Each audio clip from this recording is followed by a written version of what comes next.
US President Joe Biden will speak to Chinese President Xi Jinping today after Washington warned Beijing not to support Russia's invasion of the Ukraine.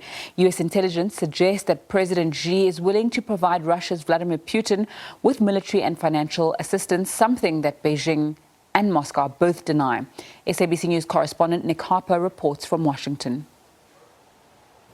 Presidents Biden and Xi have not spoken since November's virtual summit.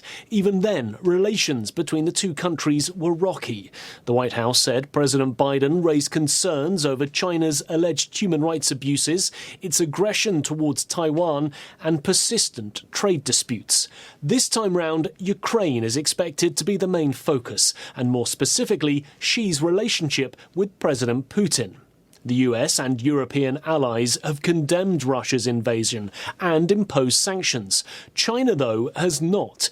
And according to US intelligence, Russia has asked China for help, both for military aid and financial support to enable it to evade sanctions. Beijing and Moscow deny both that a request has been made and that China is open to offer support.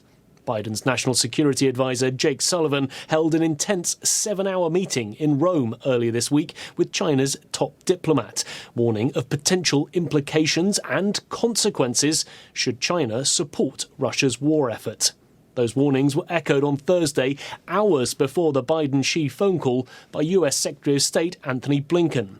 He said that President Biden would make clear that China will bear responsibility for any actions it takes to support Russia's aggression.